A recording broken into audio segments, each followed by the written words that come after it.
Confidential Book 405132. U-111 Interrogation of Survivors, November 1941, Naval Intelligence Division, Admiralty SW-1. The following report is compiled from information derived from prisoners of war. The statements made cannot always be verified. They should therefore not be accepted as facts unless they are definitely stated to be confirmed by information from other sources. Table of Contents. Section 1. Introductory Remarks. Section 2. Crew of U-111. 3. Early History of U-111. 4. First Cruise of U-111. 5. Second and last cruise of U-111. 6. Sinking of U-111. 7. Details of U-111. 8. Other U-boats. 9. U-boat bases and depot ships. 10. Technical remarks. 11. General remarks on U-boats. 12. Other ships. 13. General remarks. Appendix. List of crew of U-111. Interrogation of Survivors of U-111, a 740-ton U-boat sunk at 10:23 on 4th October 1941 in approximate position 27 degrees 15 north and 20 degrees 27 west. Section 1. Introductory Remarks. The sinking of U-111 by HMS Lady Shirley was the first occasion on which prisoners of war have been captured from a U-boat operating in the South Atlantic. Survivors claimed that U-111 was the first U-boat to be lost of those operating in that area. As this report indicates later, the crew of 111 put up a poor fight and surrendered speedily to their much less powerful adversary. This fact, taken into consideration in conjunction with the circumstances of the capture of U-570 and the sinking of U-501, shows that all three crews gave in quickly when real and obvious determination was encountered. The previous high morale was, in each case, apparently artificial morale based on propaganda assurances and not on real confidence in the reliability of the men themselves. This inability to surmount a crisis is an encouraging fact and of psychological interest in the examination of Nazi education and naval training. Section 2. Crew of U-111. The complement of U-111 consisted of 4 officers, 3 chief petty officers, 14 petty officers, and 30 ratings. An officer under instructions as a prospective U-boat captain was carried in addition, bringing the total up to 52 men. The captain, the first lieutenant, the junior officer, and 5 ratings were killed in the action with HMS Lady Shirley. Prisoners stated that although they were 52 men in U-111, the normal complement intended for a U-boat of that size was 43, including officers. The captain, Captain Lieutenant Commander Wilhelm Kleinschmidt, 34 years of age, and a native of Aldenburg, joined the Navy in 1932, but was given 2 years seniority on account of having formerly served for 7 years in the merchant service. In 1936 and 1937, he served in motor torpedo boats, and in the latter year was promoted to Oberleutnant zur See, lieutenant, and commanded a boat of the 1st MTB flotilla. Later, he served in the cruiser Königsberg and as torpedo officer in the cruiser Nürnberg. He was stated to have been promoted to Captain Lieutenant, lieutenant commander, at the outbreak of war. He is believed to have transferred to U-boats sometime in the autumn of 1940, and to have taken a U-boat course of 2 or at the most 3 months at Pillau. It is presumed, but could not be confirmed, that he went under instruction on a war cruise in another U-boat. He was appointed to U-111 while she was in the final states of construction. He was killed in the action which resulted in the sinking of his U-boat. He was described as having been a most careful U-boat captain and had never before attacked so small a ship as the Lady Shirley. His petty officers considered him to have been too old for his job. The officer who acted as junior officer on U-111's last cruise was Oberleutnant Zersee, or Lieutenant Friedrich Wilhelm Rosing, about 23 years of age, who was the brother of Corvette Captain Commander Hans Rosing, formerly the commanding officer of the 3rd U-boat flotilla. He was appointed to U-111 for her last cruise as the former first lieutenant, Oberleutnant Zersee, Lieutenant Golnitz, was injured shortly before U-111 left Lorient, but owing to his complete lack of U-boat experience, Rosing acted as junior officer, despite the fact that he was the senior to the officer who became first lieutenant for the last cruise. Rosing joined the Navy in 1936 and was later transferred to the Air Force. He had been recalled to the Navy fairly recently. It could not be ascertained what U-boat training this officer had received, as he was killed. The first lieutenant, Lieutenant Zersee, Sub-Lieutenant Helmut Fuchs, aged 24 years, joined the Navy in 1937. This officer also lost his life in the action with the Lady Shirley, and particulars of his U-boat training could not be obtained. It was established, however, that U-111 was the first U-boat in which he had served, and that he took part in her first cruise as well. For this reason he was made first lieutenant, despite his juniority, for U-111's second cruise, in place of the former first lieutenant. The engineer officer, Oberleutnant Engineer Lieutenant Gunther Wolf, aged 28 years, joined the Navy in 1935. In 1937, he served in the pocket battleship Admiral Graf Spee, and later in the cruiser Königsberg. He was the most experienced U-boat officer in U-111, although he had only made 2 cruises in a previous U-boat, and was thus on his 4th cruise when captured. According to a petty officer survivor, Wolf said that it would have been possible to extricate U-111 from the action with Lady Shirley, and that the U-boat should have been able to make good her escape. The officer under instruction, Corvette Captain or Commander Hans Joachim Heinecke, aged 34 years, was also made prisoner. He joined the Navy in 1936 and specialized in gunnery. In 1936 and 1937 he was attached to the Naval Coastal Artillery, and in 1938 he served as gunnery officer on the cruiser Königsberg.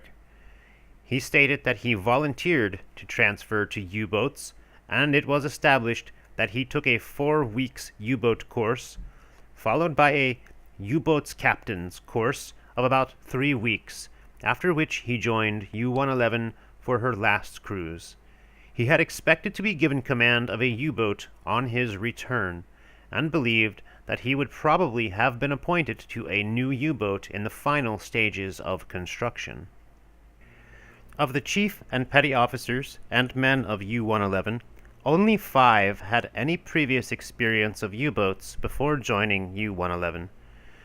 These were the Chief Quartermaster First Class, 3 cruises in U-37 and U-26, the Chief Mechanician First Class, several previous cruises, the Petty Officer Telegraphist First Class, 1 cruise in U-124, a Boatswain's Mate Second Class, 8 cruises in U-30, and the Petty Officer Artificer Second Class in charge of torpedoes, 2 cruises in U-100. Of these 5 men, the Petty Officer Telegraphist First Class was not in U-111 on her first cruise. In fact, only 2 of these men would have been considered experienced by the standards which obtained in the U-boat branch of the Navy in the early months of the war. Several ratings were on their first cruise when U-111 was sunk. Most of the junior ratings had had 3 or 4 months U-boat training after their initial infantry training, but several of them had received no U-boat training whatsoever. Many men had joined the Navy during the war, the most junior as recently as January 1941, and had been drafted without option to U-boats. The morale of the crew was apparently high, but speedily collapsed when a real crisis arose and the Germans realized that they were up against a determined and brave enemy. Most of U-111's crew gave way to panic, and only the officers, a few petty officers, and some ratings showed sufficient courage to put up a strenuous resistance. The boatswain's mate first class, captain of the aftergun, was stated to have refused to man his gun and was later bitterly reproached by the other petty officers. This man was pessimistic about the outcome of the war for Germany and expressed strong criticisms regarding the lack of training and inexperience of the crews manning U-boats at the present time. He was formerly in the merchant service and transferred to the Navy in 1936. His opinion may therefore be considered of interest. After the capture of U-111's crew, the boatswain's mate first class counted only 28 men as members of Lady Shirley's complement. As the Germans outnumbered the British, this petty officer tried to organize a plan to storm the adjoining quarters of the British crew and to capture the ship. He then intended to sail her to Spain. But all except one of his companions refused to take part in this plan, which was therefore abandoned. Doubts as to the outcome of the war were expressed more freely and more often than hitherto. The bogey of a post-war court-martial seems to occupy the minds of prisoners with greater frequency and increasing menace. There are some signs that fear is gradually replacing loyalty in the attitude of the more thoughtful men towards the Nazi regime. A few of the more religious prisoners are coming to the conclusion that a war against the churches might mean the end of Germany.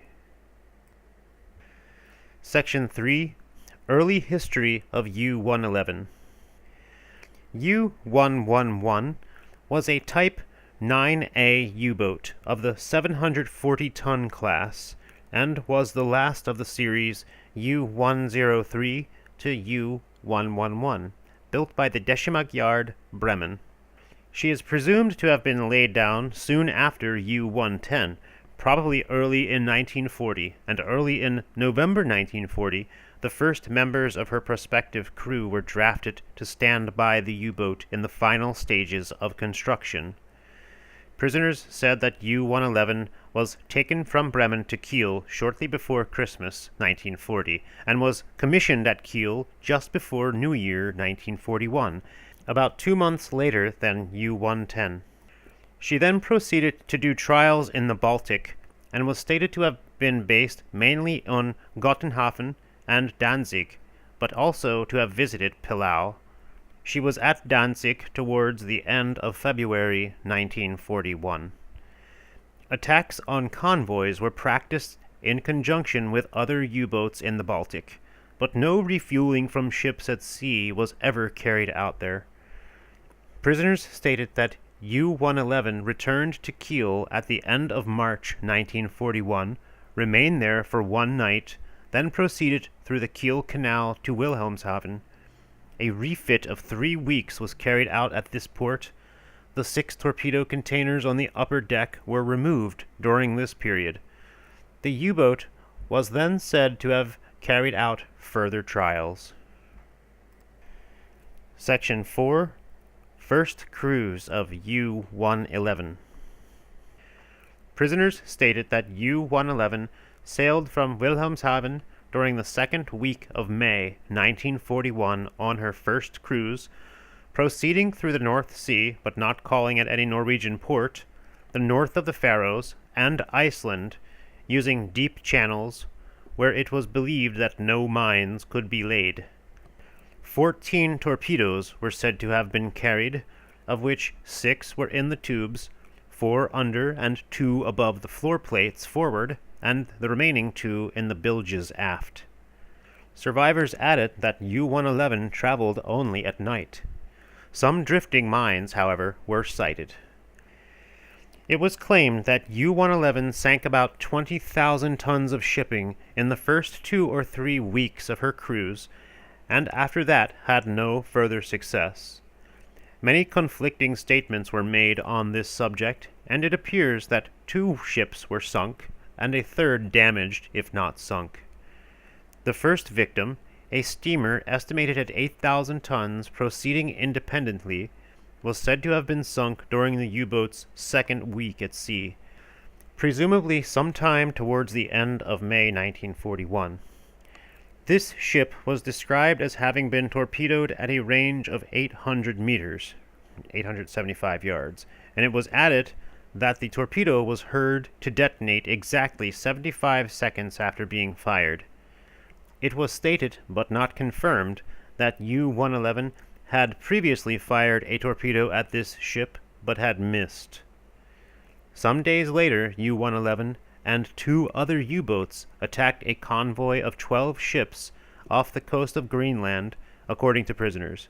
They stated that their captain had made all the necessary calculations and was about to give the order to fire a torpedo from periscope depth at a 12,000-ton tanker in the middle of the convoy, when this tanker was torpedoed by another U-boat.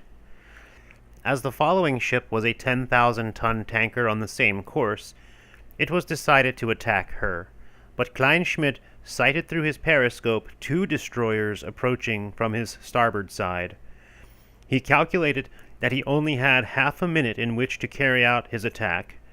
Fortunately for the Germans, their prey had increased speed, so U-111 fired a torpedo and dived at once to a considerable depth.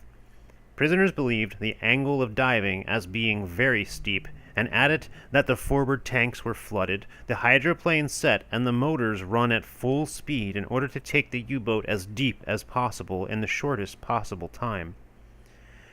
Prisoners stated that soon afterwards they heard the explosions of about 20 depth charges, which they believed to have been set to explode at too shallow depths.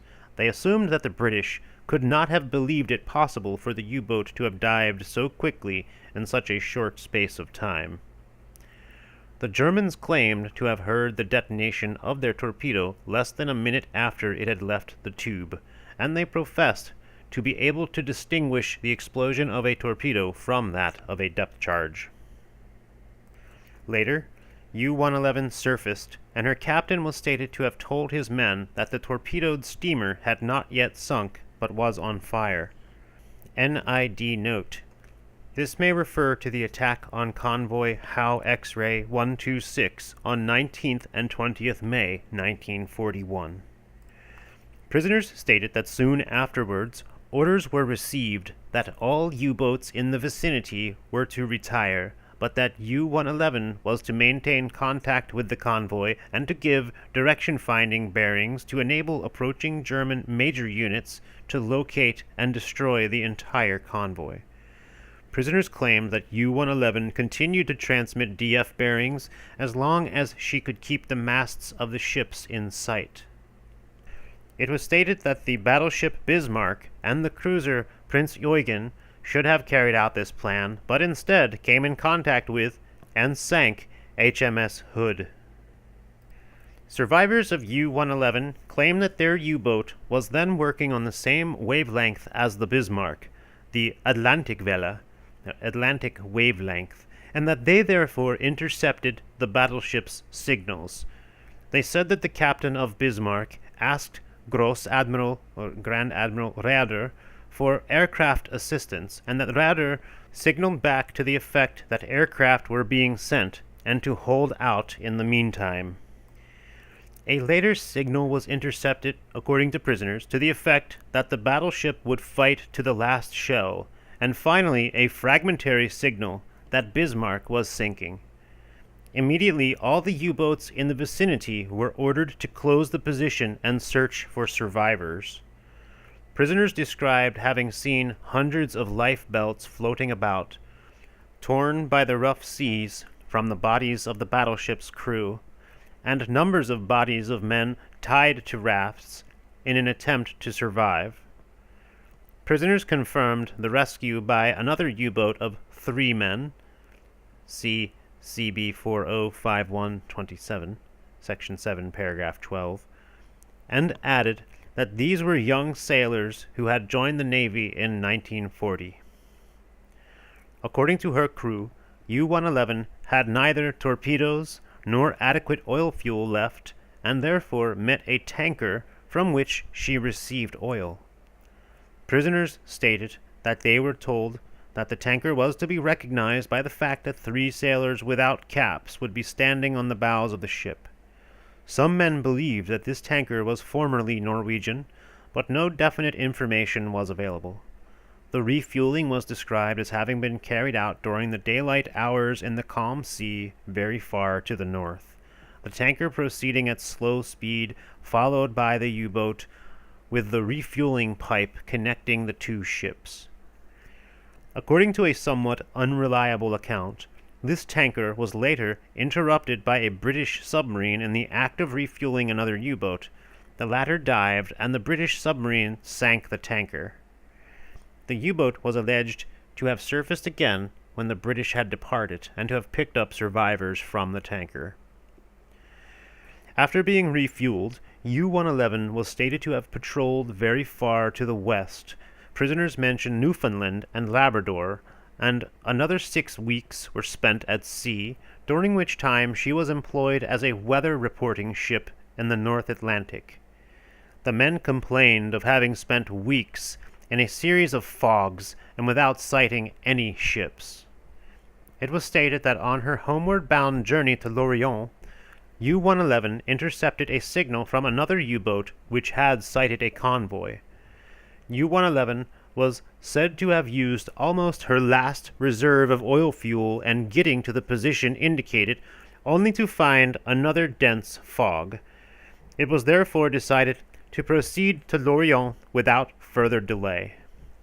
Prisoners stated that U-111 usually proceeded at full speed while in the danger zone of aerial reconnaissance, but at other times economized on fuel as much as possible. U-111 was said to have reached Lorient on a date during the 2nd week of July 1941, after a cruise of 8 or 9 weeks. Half the crew was sent on leave to Germany for 2 weeks, and on their return the other half followed suit. Many of them also spent a few days at Karnak. On arrival at Lorient, a polar bear and iceberg were painted on the conning tower of U-111 as a sign that she had been operating in the northern waters. U-111 was placed in dry dock at Lorient for overhaul, and during this time 4 upper-deck torpedo containers were replaced, 2 forward and 1 each side of the conning tower. Prisoners regretted that new machinery was not required by their U-boat, as otherwise their period in dock would have been extended to 3 months. The day before U-111 left on her second and last cruise, the first lieutenant, Oberleutnant Zersi Golnitz, injured his finger so badly that he could not take part in the cruise, and was therefore succeeded by the junior officer Fox, whose duties were undertaken at short notice by the totally inexperienced Rosing. As late as 15th August 1941, it was generally believed by the crew that U-111 was to carry out a cruise to the north, but on the morning of 16th August 1941, it was announced that U-111 would cruise the Azores. This order, however, was cancelled 2 hours before the U-boat was due to sail, and various provisions already taken on board had to be exchanged for others required for a cruise to the tropics. Section 5. Second and last cruise of U-111. Prisoners stated that U-111 left Lorient on her second and last cruise on 16th August, 1941. On the first night out, the fine weather gave way to rain. It was pitch dark, according to the petty officer on watch, when U-111 just escaped being hit by a torpedo. The captain ordered the helm to be put over to hard a starboard, only just in time. U-111 proceeded to the vicinity of Freetown, and then westward to the area off the mouth of the Amazon. Prisoners claimed to have reached a position 500 miles south of the equator.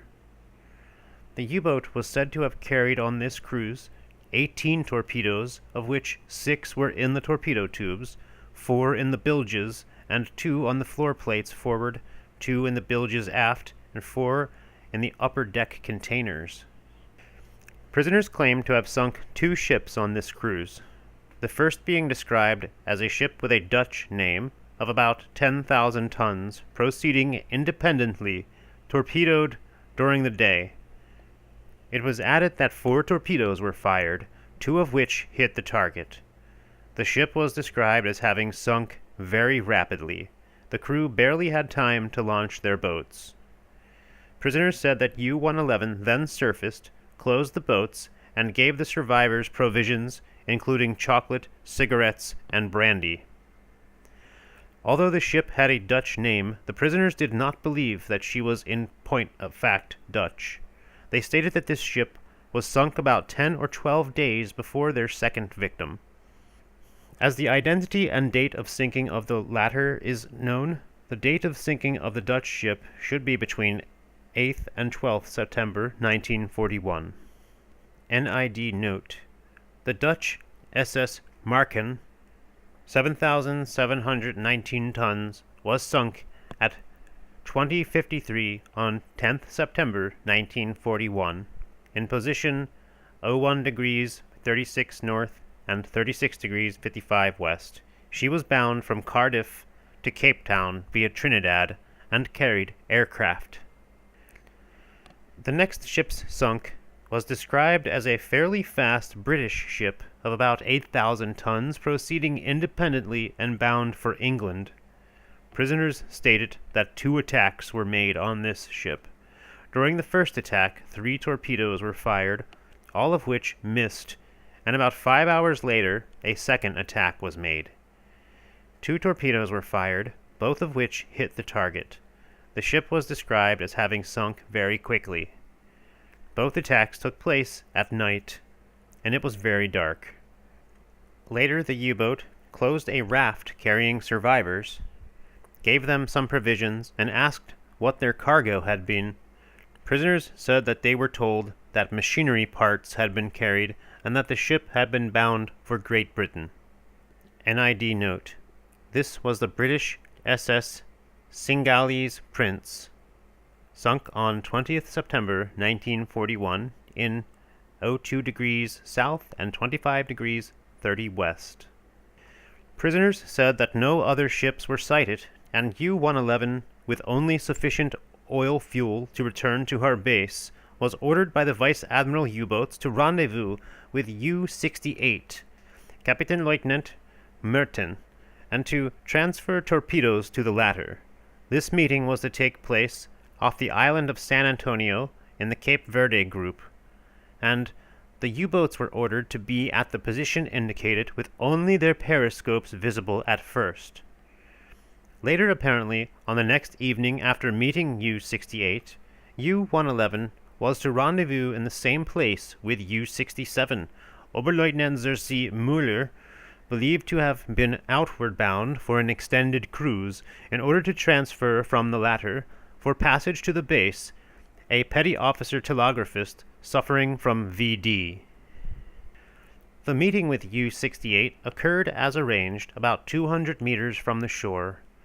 According to an unconfirmed account given by a boatswain's mate second class, who might have been on duty on the bridge, a very dark-skinned man rowed out in a boat and asked if they were Americans. On receiving a denial, the man rowed ashore, but returned with a sealed envelope. He was then sent away again. U-111 then transferred the 4 torpedoes in her upper deck containers to U-68, the operation taking about 2 hours and being accomplished only with the greatest difficulty. 1.5 hours were occupied in rigging a derrick, which was stowed near the containers on the upper deck.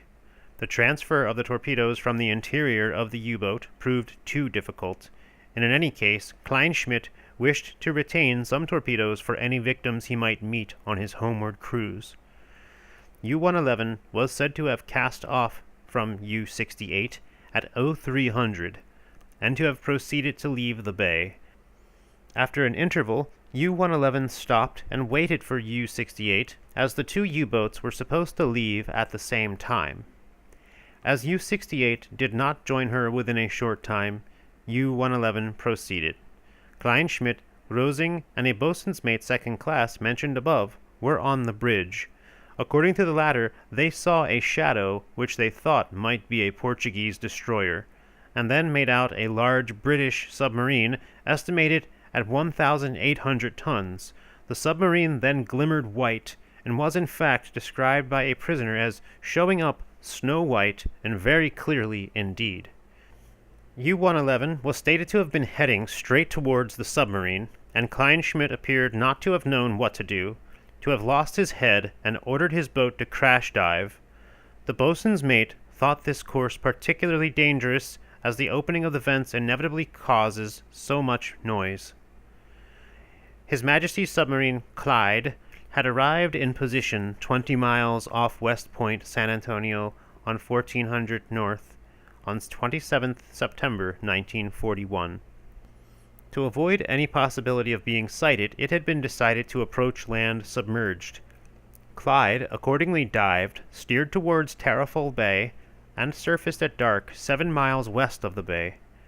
There was fairly bright moonlight, but a remarkably thick haze, and the visibility towards the land was exceptionally poor, while that to seaward was good against a light horizon. It was at once obvious that the bay could not be approached for examination without great risk of Clyde's being seen long before she could see anything that might have been in the bay. It was therefore decided to patrol between West Point and South Point until moonset, and then to investigate the bay close inshore. Faint flickering lights were observed more or less continuously all along the shore of the bay and at higher levels, and were assumed to come from fishing boats and huts. Nothing resembling signaling could be seen. It was noted with surprise that the light on West Point was not being exhibited. This light is unwatched and remained unlit throughout Clyde's patrol. Moonset was at 0024, and at 0030 Clyde stopped in a position 3 miles to seaward of the bay, pointing towards it and keeping a hydrophone watch. Hydrophone effect was reported on the starboard bow drawing aft, and 224 revolutions were counted. Almost immediately, a U-boat was sighted just clearing South Point, and Clyde went ahead to turn to the firing course for a bow salvo. Interrogation of survivors of U-111 indicated that this U-boat was most probably U-68 leaving the bay. About a minute later, another U-boat, which proved to have been U-111, was sighted close on the port beam with Clyde 30 degrees on her starboard bow. Clyde, being in an extremely vulnerable position both to torpedo fire and ramming, was compelled to break off her attack on U-68 to attend to U-111. It was assumed by Clyde's captain that the latter U-boat would be in doubt as to whether Clyde was a hostile or a friendly craft. Clyde's wheel was put hard to port, and she went full speed ahead to ram and ordered gun action. A few seconds later, however, at the moment when it became evident to the British that Clyde could never get round in time, U-111 altered course away, and her main vents were seen and heard to be opened. It was this crash dive which U-111's experienced petty officers subsequently criticized so severely. U-111 was seen to dive at a speed which astonished the captain of Clyde. As the bow of the British submarine passed over U-111, the wash of the U-boat's conning tower was seen on one side and the wash of her propellers on the other. It was estimated by Clyde's captain that the keel of his submarine missed the U-boat by a matter of inches. U-111 had disappeared before Clyde's gun could be brought into action. Clyde's bow caps and watertight doors had been shut as she was turning to ram U-111. The survivors of U-111, while appreciating that they had a close shave, did not realize how nearly they were rammed or that Clyde passed immediately over their U-boat. Clyde then turned back to follow U-68, of which she had lost sight, and sighted her to the westward, steering northwest. The U-boat seemed to be trying to make a signal, but her light was very dim and quite unreadable. Clyde steadied on firing course, and at 0037.5 fired a bow salvo of 6 torpedoes on a 130 track at a range of about 1,400 yards. As the second torpedo went, U-68 was observed altering course away, so Clyde altered slightly to port and fired the remainder fanwise, the last torpedo being straight at the U-boat. Clyde's wheel was then put hard to port to bring the stern tubes to bear. U-68 turned at least 180 degrees, after which she disappeared completely and was presumed to have dived. At 0048, Clyde dived to reload torpedoes and tried in vain to establish contact. Neither were submerged signals between U-boats nor any HE heard. 18 and 21 minutes respectively after Clyde had fired her first torpedo, 2 moderately distant explosions were heard. It was established by interrogation that no torpedoes were fired by any German U-boat in the area on that occasion. Survivors of U-111 firmly denied that their U-boats had fired any torpedoes, and they claimed to have intercepted signals on the following day from U-68 and U-67 to the Vice Admiral U-boats to the effect that neither of these U-boats had fired any torpedoes. It would appear that the suggestion made by the captain of Clyde is correct, namely, that the explosion may have been his torpedoes exploding on the bottom, having sunk in about 800 fathoms. Survivors of U-111 stated that after their narrow escape from Clyde, their U-boat made off submerged for about 2 hours, then surfaced and proceeded as far to the west as possible. Having reloaded torpedo tubes and not having established contact, Clyde surfaced at 02:15. At 03:15, with 2 hours of darkness left, a charge was necessary and was started. At 03:30, Clyde was 4 miles west of the position in which the first encounter took place, steering 280 degrees at 10 knots charging. The sky was overcast, and the night had become pitch dark. There was a strong wind blowing and some sea. A streak of white foam was seen broad on the starboard bow, and the wheel was put hard to starboard towards. A few seconds later, the conning tower of the U-boat was sighted, and her course was estimated to be similar and parallel. It was evident that she had only just surfaced. Interrogation of survivors of U-111 established the fact that this U-boat was U-67, whom U-111 was to have met on the next night. Clyde's telegraphs were put to full speed ahead and gun action ordered. As the ship began to swing to starboard, it was seen that the U-boat was on a much more converging course than had first been estimated, and that she was turning towards Clyde and closing very rapidly. It immediately became obvious to Clyde's captain that he could never get round in time to ram the U-boat, and that he would be rammed amidships himself, unless he could dive fast enough. The wheel was put amidships, the gun's crew and all hands were ordered below, and the captain was about to press the klaxons when he realized that a collision could not be avoided, and that his ship would stand a better chance on the surface with the engines kept at full speed. U-67 struck Clyde right aft on No. 7 torpedo tube. Her sloping bow rode up slightly, but she very quickly went ahead again and passed under Clyde's stern.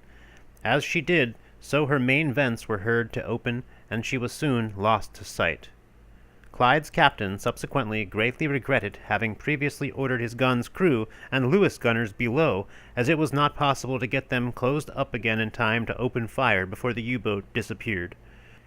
5 minutes later, after it had been ascertained that the damage sustained was not serious, Clyde dived to endeavor to regain contact. She continued to patrol submerged and to sweep for U-boats for the next 8 hours. She steered to seaward in the hope that they would be doing the same thing and might surface to proceed away on their engines. No contact was made, however, and at 11:20 Clyde transmitted an enemy report, as her presence was already known to the enemy, and as a report on the situation was considered more important than the maintenance of wireless telegraph silence. Prisoners from U-111 intercepted the following day a signal from U-67 to the Vice Admiral U-boats reporting rammed a British submarine while avoiding action. This or a subsequent signal also reported that U-67 had suffered considerable damage to her bow, which had become twisted, and that the caps of her forward torpedo tubes had been buckled. Prisoners deduced from the report that the British submarine had not been seriously damaged. As ordered, U-111 reported 24 hours after her rendezvous with U-68 that she had completed the operation successfully. They also reported the mysterious explosions which they had heard. Shortly afterwards, the Vice Admiral U-boats asked how many torpedoes U-67, U-68, and U-111 had left. Reports were made, after which U-68, having intercepted that torpedoes and particularly fuel oil be transferred from U-67 to U-68. Survivors from U-111 stated that this transfer was also carried out. They added that, as U-67 was obliged to return to her base, it was no longer necessary for U-111 to rendezvous with her to receive the sick petty officer telegraphist. The officer under instruction in U-111 claimed that he heard from intercepted signals a day or two before his boat was sunk, that is to say about 2nd or 3rd October 1941, that U-67 had met U-68 close into the coast of French Morocco and had successfully transferred torpedoes and oil fuel. The captain of U-111 was stated to have heard that a 9,000-ton ship damaged by torpedo was lying 400 miles west of La Palma, and that a tug had been sent to her assistance. He decided to sink the damaged ship if he could find her, as she lay more or less on his homeward route. Prisoners stated that during 2nd-3rd October 1941, U-111 cruised up and down looking for this ship. On the night of 3rd-4th October 1941, U-111 sighted a dim shadow, but did not pause to investigate, and proceeded. NID note: this was probably Silver Bell, torpedoed in convoy SI-87 on 22nd September 1941, in position 25 degrees 31 north and 23 degrees 47 west. As no assistance appeared to be forthcoming, she was abandoned on 29th September, but it was expected that she would remain afloat for several days. Section 6. Sinking of U-111. At 0840, 4th October 1941, His Majesty's trawler Lady Shirley's masthead lookout reported an object bearing green 30 right on the horizon. The officer on watch went to the crow's nest to examine this object and thought that it might be a merchant ship's funnel from behind the horizon. But as it was considered possible that the object might be a U-boat's conning tower at a distance of about 10 miles, course was altered from 270 degrees to 360 degrees to close and investigate. The object disappeared after a short time, but course 326 degrees, north 20 west, was continued on the off chance of it being a U-boat which had dived. The captain of U-111, with the idea of the reported 9,000-ton damaged ship still uppermost in his mind, was subsequently considered by his crew to have mistaken the approaching Lady Shirley for a much bigger ship at a greater distance and dived too late.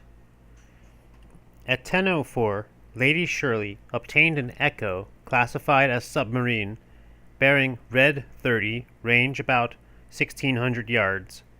Action stations were immediately rung and course altered to north 50 west, the bearing of the Echo.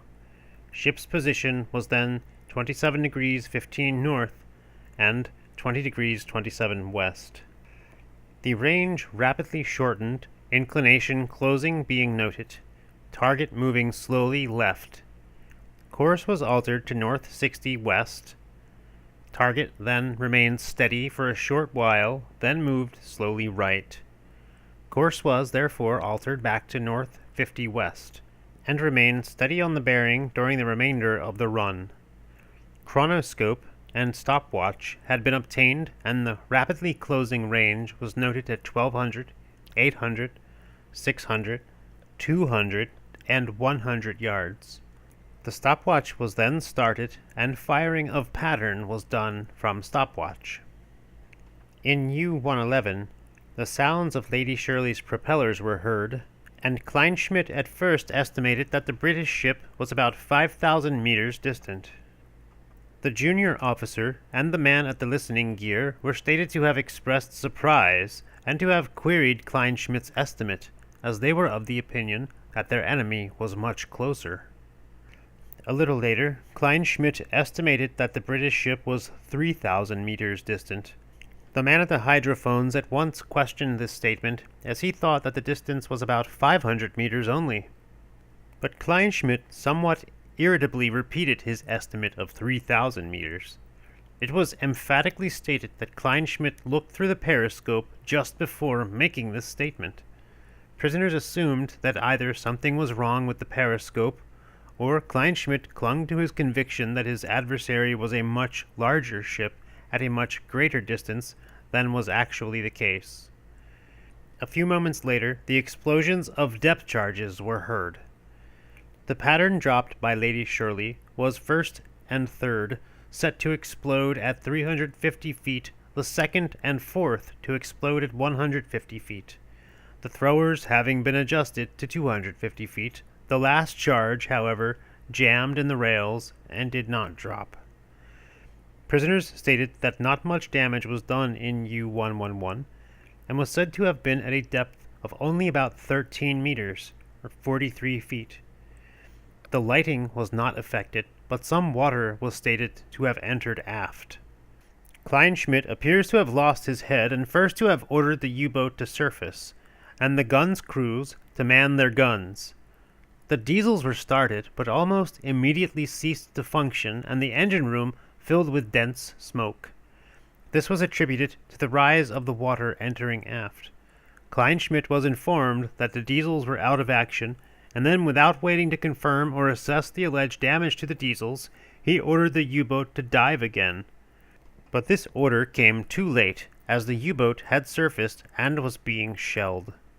So Kleinschmidt threw open the conning tower hatch and hastily clambered out, followed by Rusing, Fuchs, the petty officer who was to man the 20mm machine gun on the bridge, and the crew of the forward 10.5 centimeter gun. Prisoners stated that apparently Kleinschmidt, underestimating Lady Shirley's prowess, now intended to keep her at a respectful distance by gunfire, if he could not sink her, while U-111's diesels were got into action, and then make good his escape on the surface. As the U-boat's periscope was seen rising just clear of the water disturbed by the explosions of the depth charges, Lady Shirley's wheel was put hard to port to enable her 4-inch gun to bear, and if necessary to enable her to ram the U-boat. The telegraphist was ordered to send out an enemy report. As U-111's conning tower rose, Lady Shirley opened fire with her .5-inch gun, and Hotchkiss at a range of about 500 yards. Her 4-inch gun then opened fired. U-111 opened fire with her 20mm machine gun and killed instantly Lady Shirley's gunlayer, who was hit in the stomach by an explosive bullet. His position was at once taken over by Sub-Lieutenant French, Royal Navy Reserve, and the 4-inch gun never faltered in its fire. The captain of U-111's forward gun's crew was the first man to jump down off the conning tower onto the deck with the intention of manning his gun. He was followed by the rest of the gun's crew. Prisoners stated that Lady Shirley's first rounds fell 40 to 50 meters short, but that several direct hits were scored afterwards. Apart from the damage caused by machine gun bullets, prisoners knew of only 2 hits by shell fire. One struck before and below the conning tower, exploded but did not penetrate the pressure hull. The second shell struck the base of the periscope in the conning tower and twisted the torpedo hatch cover. It was this shell which killed members of the crew in the conning tower. The Germans passed shells to the forward gun's crew through the hole torn in the side of the conning tower, but the first round placed in the forward gun could not be rammed home and was jammed. Prisoners assumed that it had been damaged while being passed up through the conning tower and out through the hole torn by the British shell. Failure to load the forward gun was reported, and the uninterrupted and effective fire kept up by Lady Shirley hit 2 men of U-111's forward gun's crew, prevented ammunition being passed out, and sent the remaining 3 men scurrying back. Of the 2 casualties, 1 man had a leg blown off, and the other was less seriously wounded.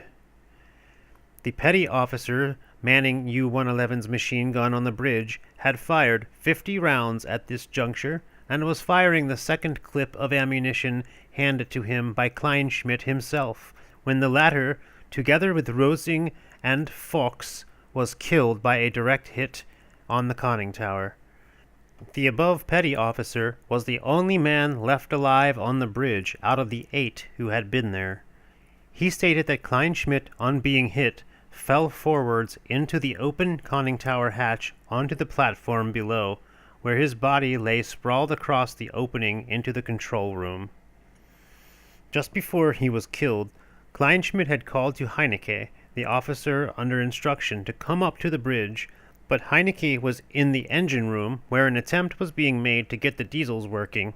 This was only partly successful, and the diesels were said to have been started and to have reached 500 revolutions when they ceased to function, and the engine room filled with dense smoke. Prisoners attributed this state to the rise of water entering aft. Prisoners did not know whether a shell had penetrated the engine room.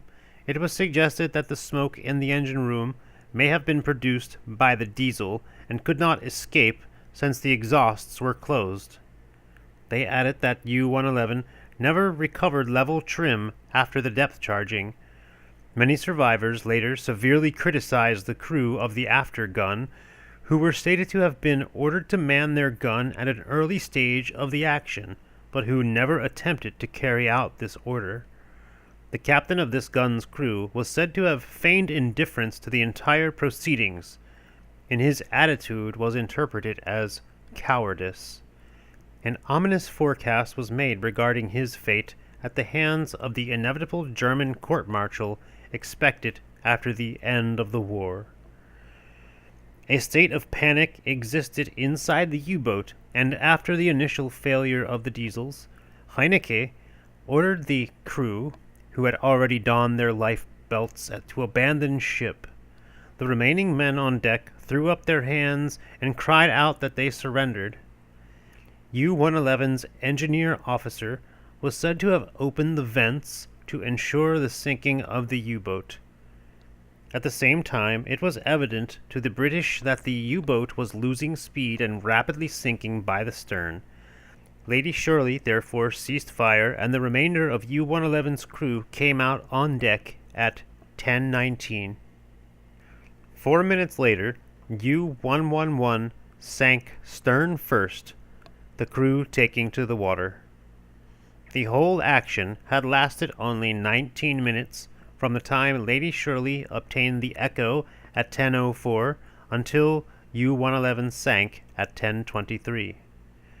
Whilst survivors were then picked up, one of whom, the man whose leg had been blown off, died that evening. Of the remaining 44, 2 were seriously and 2 were slightly wounded. Of Lady Shirley's crew, in addition to the gun layer who was killed as stated above, signalman J.H. Warbrick on the bridge was hit and his thigh bone broken, and Seaman S. Hallcrow and W. Windsor were also hit, but fought their Hotchkiss guns until the action was over, when they had to be carried below. The ship herself sustained some damage, which was, however, not serious. A steam pipe forward on the well deck was hit, and caused steam to fly everywhere forward. The supply from the engine, however, was cut off quickly. A number of steam and water pipes were burst, and a fire was started by incendiary bullets in the provision store. This was put out after the action. 2 depth charges were penetrated by bullets and had to be thrown over the side.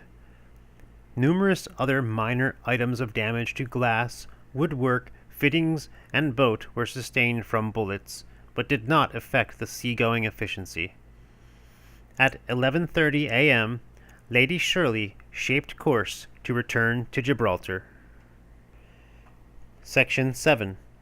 Details of U-111. General remarks.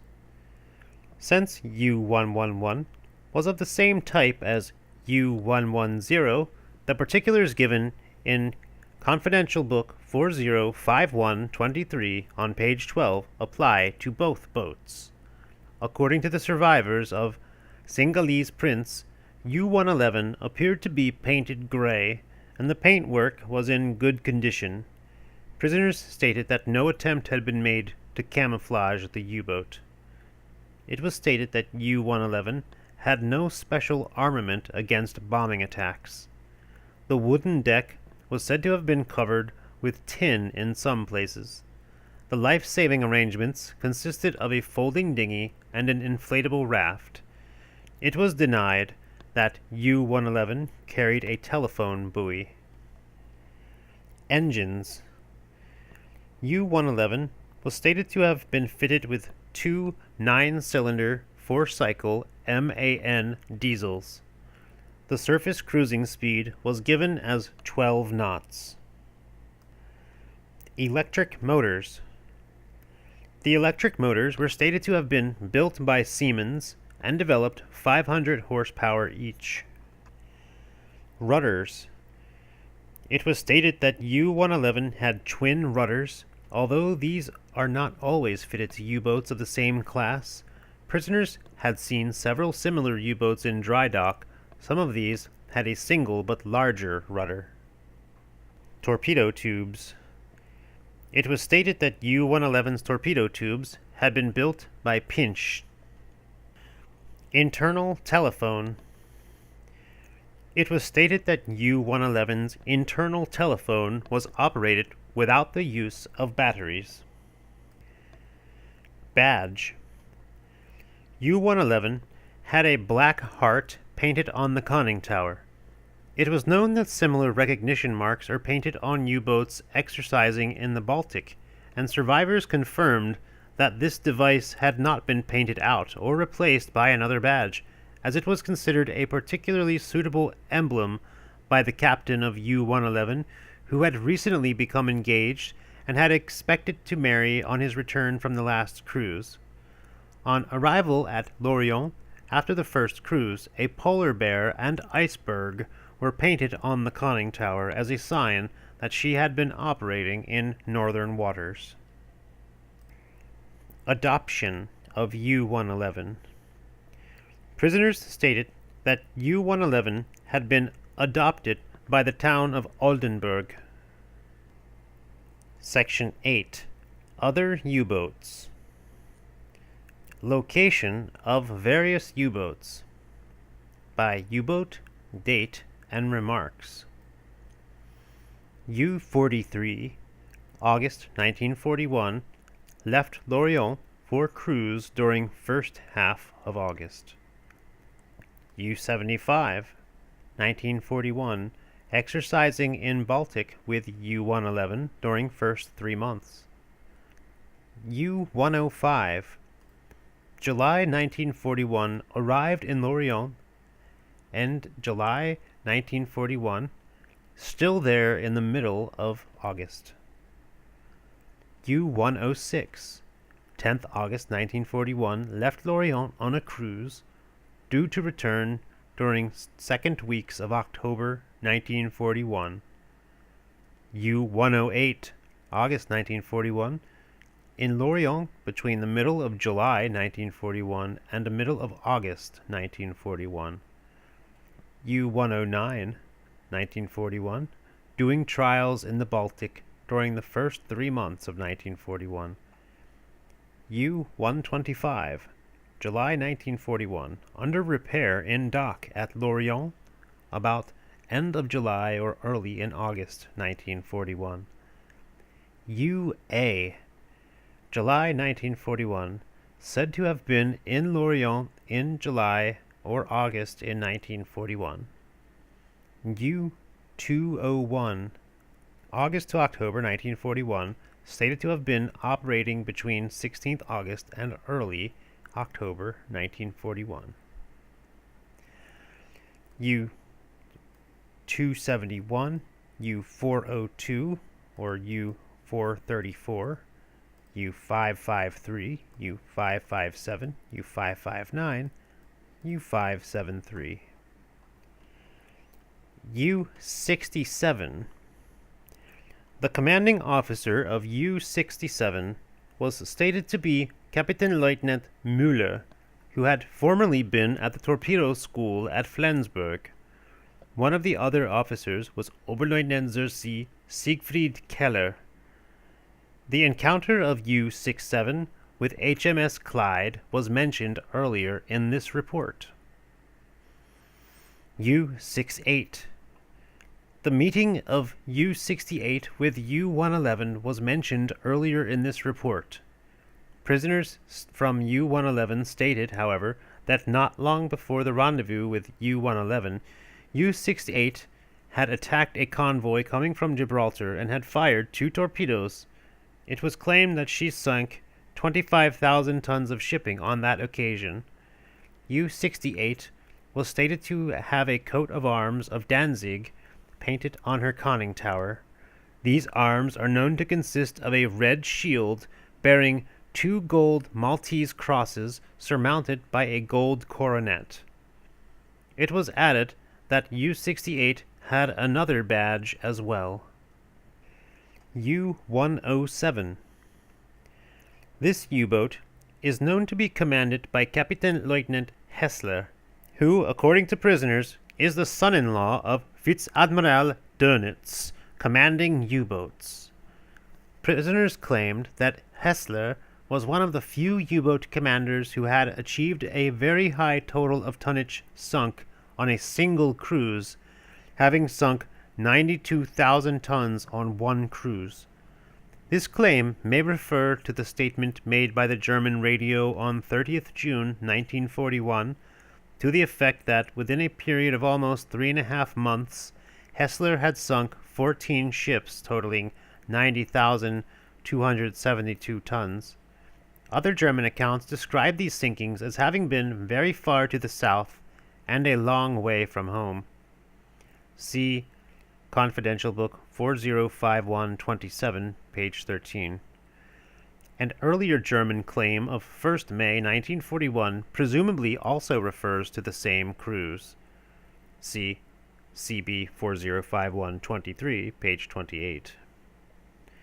It would thus appear that U-107 left soon after the middle of March 1941 on an extended cruise to the South Atlantic and returned at the end of June 1941, having achieved the alleged sinkings of over 90,000 tons of shipping on this cruise. The broadcast of 30th June 1941, giving Hessler's grand total of sinkings as 18 ships, totaling 111,272 tons, indicated that he had sunk 4 ships amounting to 21,000 tons on a previous cruise or cruises. U-112 to U-120. Prisoners believed that this series comprised a new type of large U-boat of which at least one had been completed and resembled UA, the 1,000-ton ex-Turkish Batire. It was stated that prospective captains for two of these large U-boats were Corvette Captain von Schmidt and Hans Werner Neumann. U-205.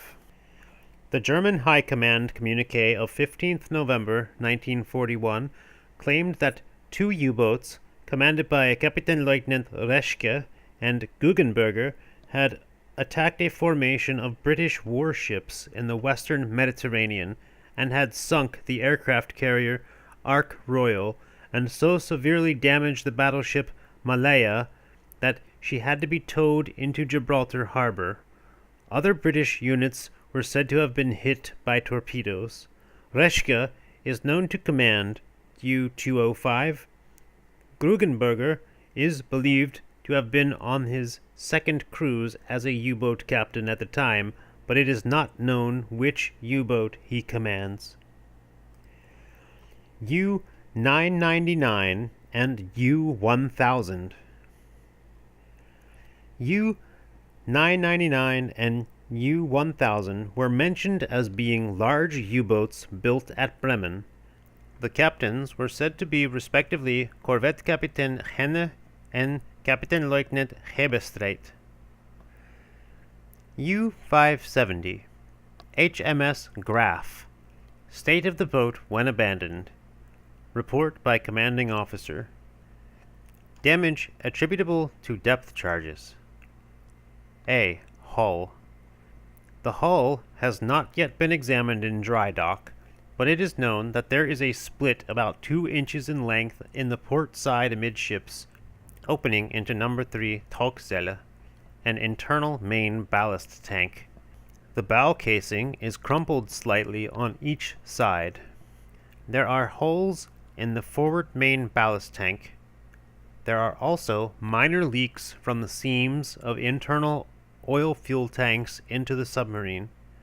Most of the Kingstons are damaged or strained, but whether by depth charges or by grounding, it is not known. B. Batteries. In the forward tank, 21 cells out of 62 are cracked, all the damage being on the starboard side. In the after tank, 26 cells are cracked, the damage being mainly on the starboard side and in the 2 corners of the port side. C. Supply to lighting and auxiliaries.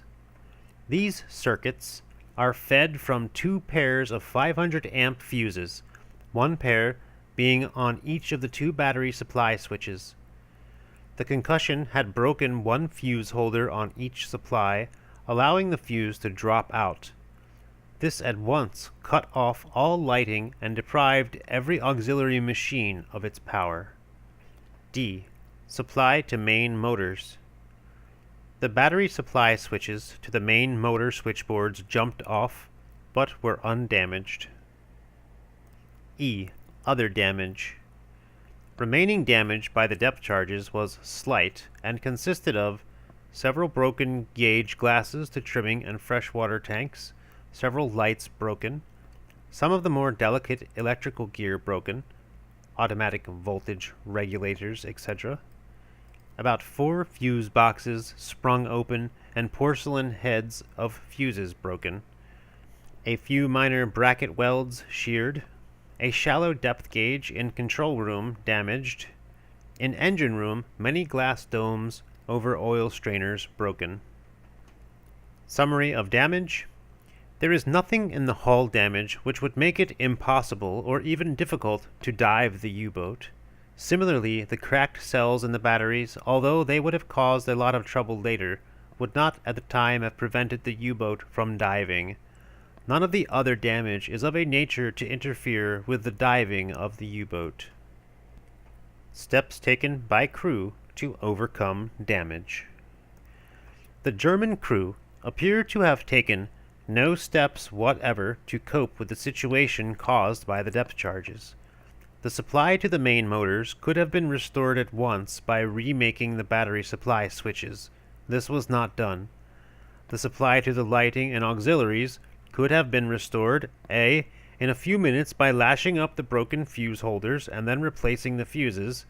This was done by Petty Officer Patterson, and his repairs answered admirably. Or B, in a few seconds by operating the changeover switches which give these circuits an alternate supply from the main motor switchboards. To do this, the battery supply switches must first be made. Apparently, no attempt was made to do this. The secondary lighting hand lamps had been switched on and left run down. No attempt had been made to put the steering or planes in hand. High-pressure air had been so lavishly used that only 30 atmospheres remained in 3 out of 6 groups. The German crew reported that the after part of the U-boat was full of chlorine gas, and they had in fact shut off the after control room bulkhead and ventilation valves. No trace of gas was noted, nor was there reason to suppose that there had ever been salt water in the after battery. It is possible that the Germans merely invented the gas as an inducement to the British to rescue them quickly. Steps taken by the crew to sink their ship and destroy gear. No scuttling charges were placed. In the engine room, the cover had been removed from a strainer in the circulating water system so that, by opening the main inlet, the engine room would have rapidly flooded.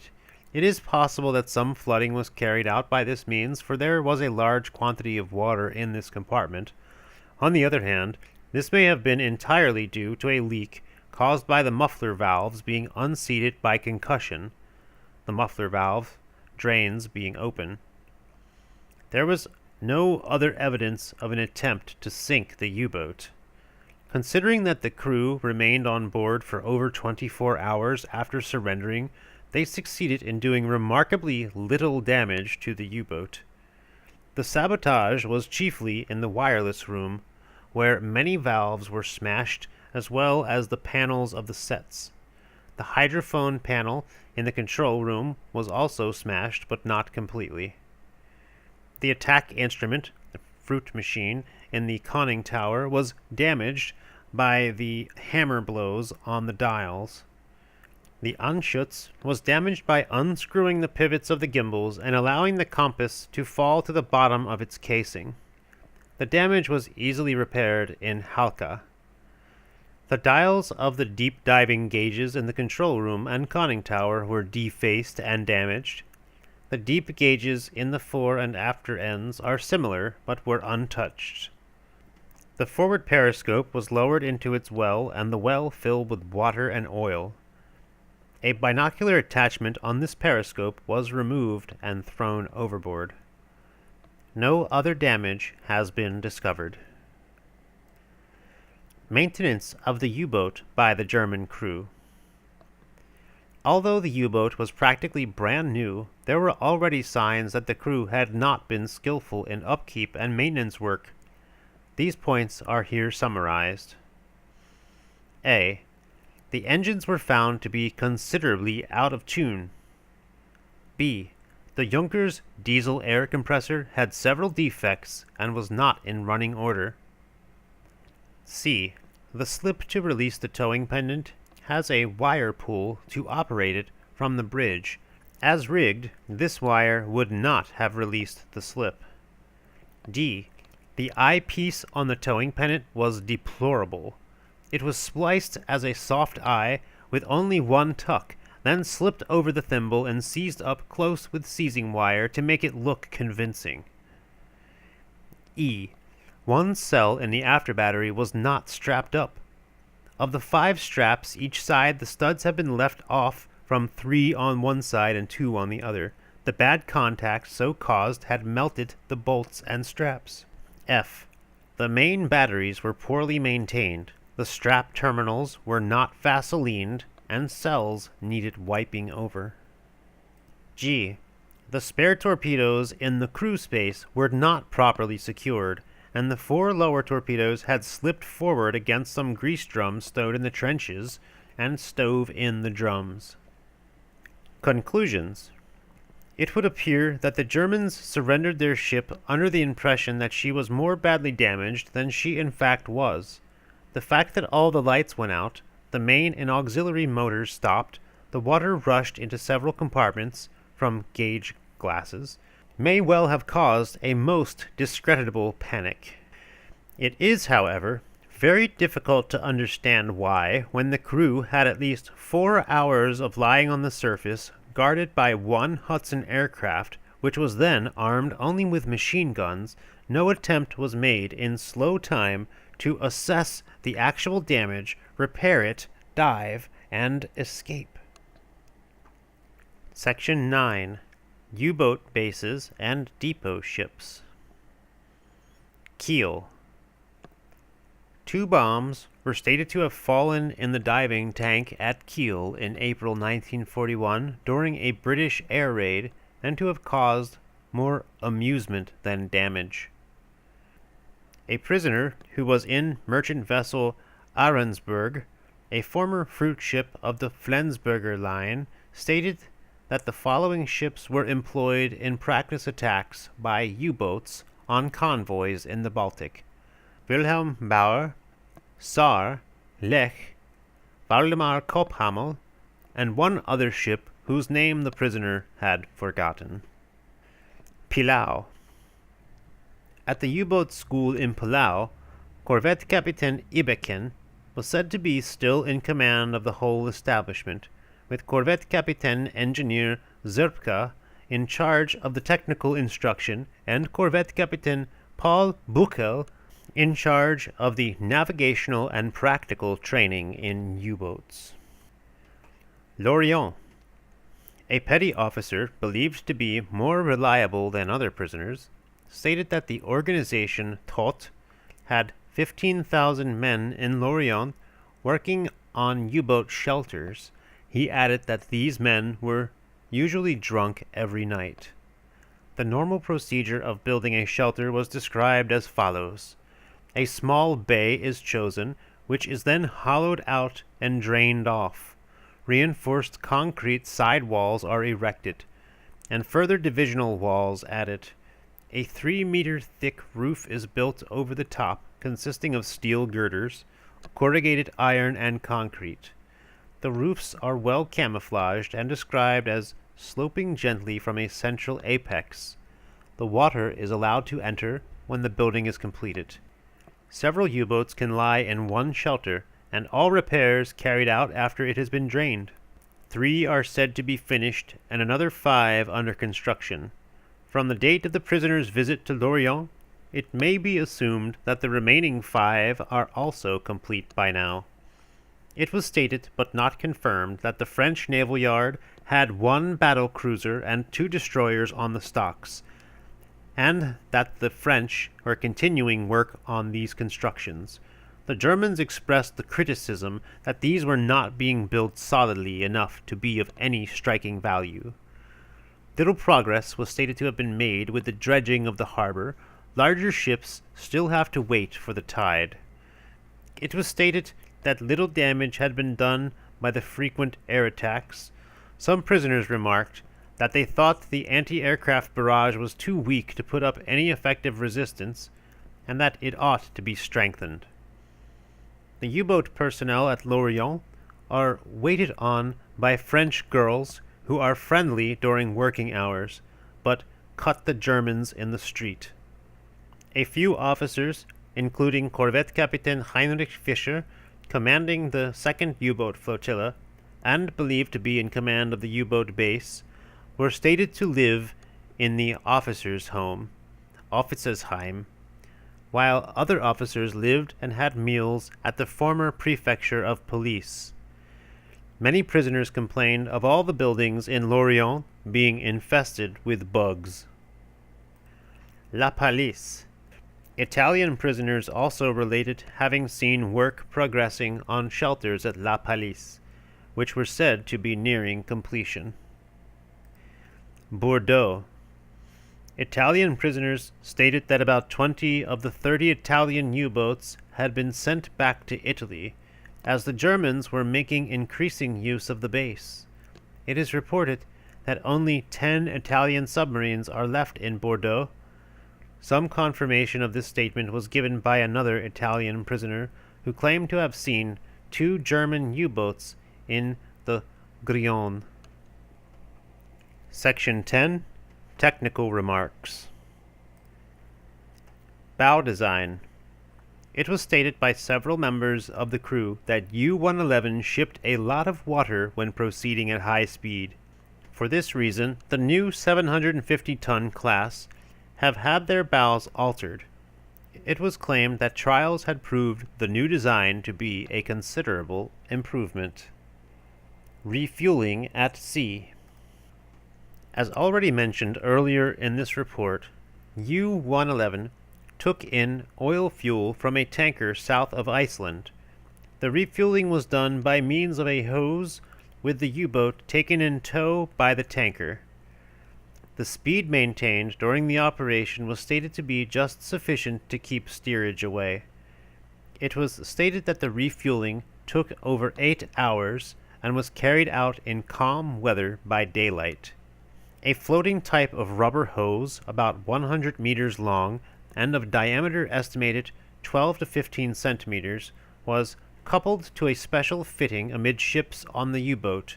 The whole length of the hose between the tanker and the U-boat was made fast to the tow rope, and the ends were thickly wrapped round with waste.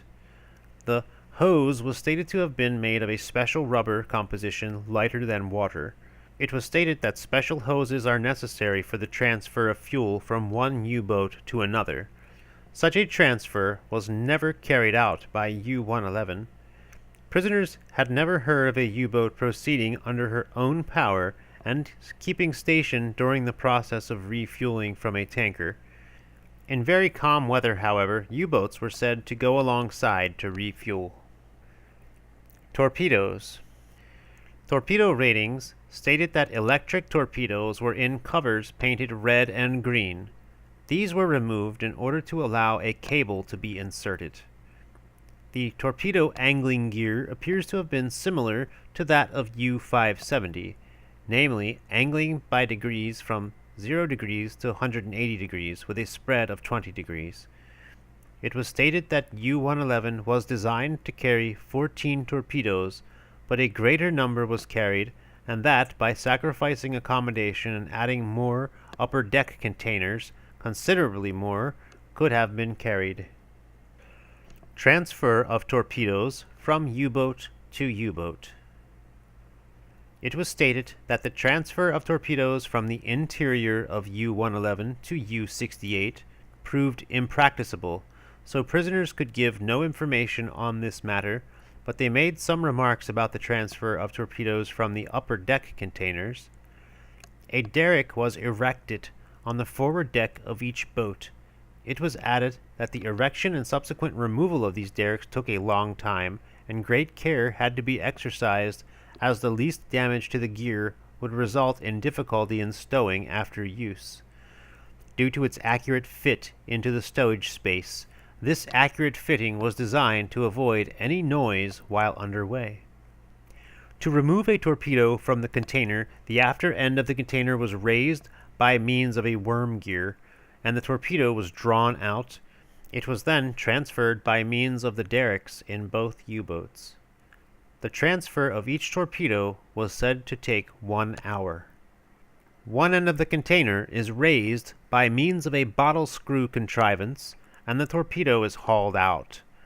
The special davit is erected on the forward deck. The base socket is a very accurate fitting designed to eliminate any noise. Its construction is said to be so accurate that even the slightest misuse will make future transfers awkward. A torpedo weighs about a ton, and is stated that with 2 efficient crews, the transfer of each torpedo from one U-boat to another should not take more than an hour. The reverse process is adopted by the U-boat receiving the torpedo. Wiping. The first wiping, Entmagnetisierung, of U-111 was stated to have been carried out at Wilhelmshaven. The U-boat was described as having proceeded slowly through a basin alongside of which were wooden posts, probably with cables round them. The process was alleged to have been repeated at Lorient. Wireless telegraph. It was stated that when a U-boat reports her position, her captain can give either his name or the number of the U-boat, but not the call sign. In code messages, the first and last groups were stated to be identical and to consist of 4 letters. The key changed daily according to a telegraphist prisoner. A U-boat proceeding on a war cruise was said to be given the code keys for the expected duration of the cruise. Everything appertaining to codes was written in ink soluble in salt water. The officer under instruction in U-111 expressed the opinion that it is possible for the English to fix the U-boat's position from her short-wave transmissions from a range of 100 miles. Listening gear. A leading telegraphist stated that the listening gear was a copy of the British instrument and was not generally proving satisfactory. Section 11. General remarks on U-boats. U-boat tactics. When hunted by a single ship, evasive tactics are used in preference to an attempt to torpedo the pursuer. These prisoners did not believe that these tactics had been modified. When sighting an aircraft at a great distance, the U-boat always submerges, since the possibility that the aircraft has not observed the U-boat must be taken into consideration. Should, however, an aircraft suddenly come out of the clouds in close proximity to the U-boat, offensive action by the latter may have to be taken. These prisoners have never heard of deliberate U-boat attacks on flying boats, nor are they particularly apprehensive on account of the heavy depth charge loads which flying boats may carry.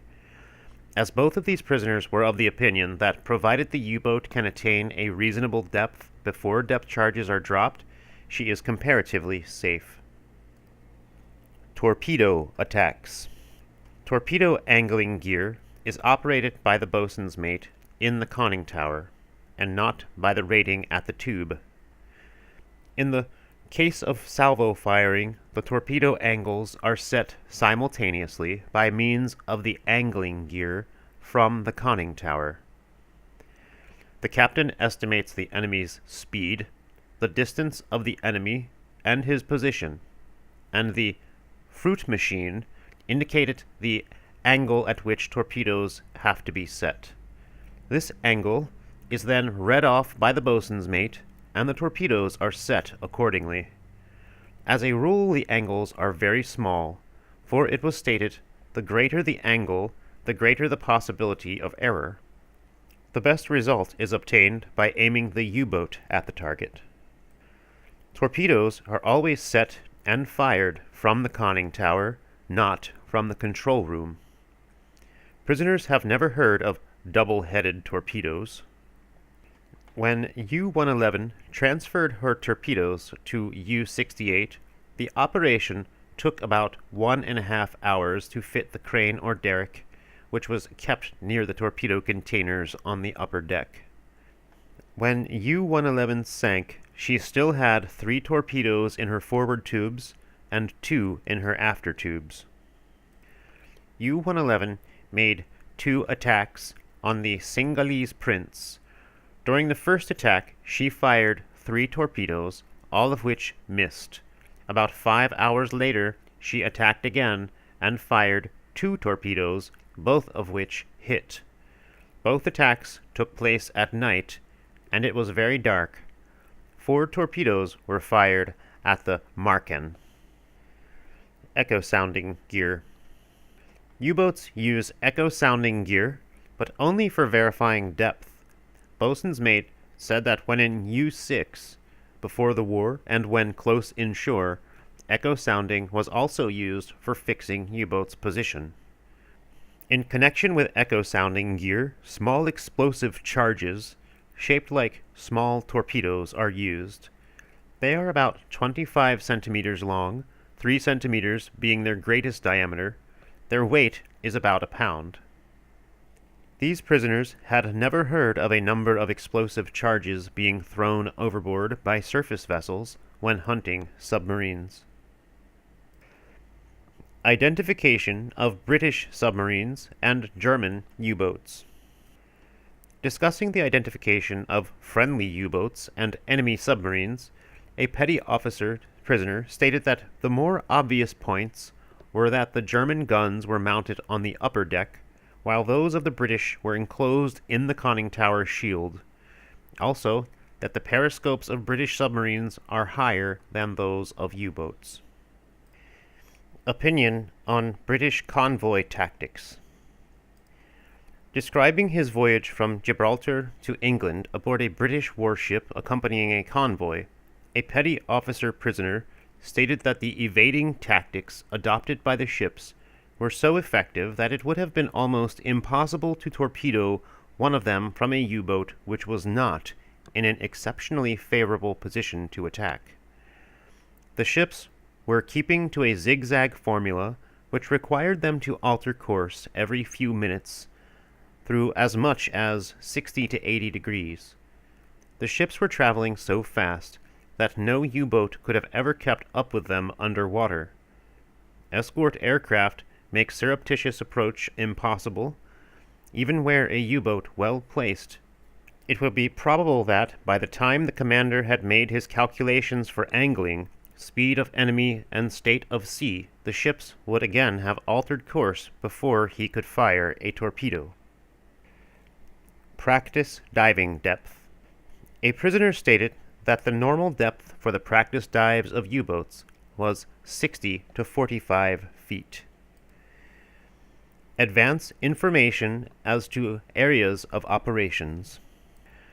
According to one prisoner, U-boat captains at Lorient are told 3 days before sailing whether they are to make a cruise to the North or to the South Atlantic. Training of U-boat captains. One prisoner stated that course of training for U-boat commanders was the following: 4 weeks course of adaptation training from surface vessels to U-boats, 3 weeks course at the U-boat's captain's school, 1 war cruise under instruction in a U-boat, commanded by a more experienced U-boat officer. A prospective U-boat captain was then appointed to command a new U-boat in the final states under construction, after which came the trials of the new U-boat, before the first war cruise was started.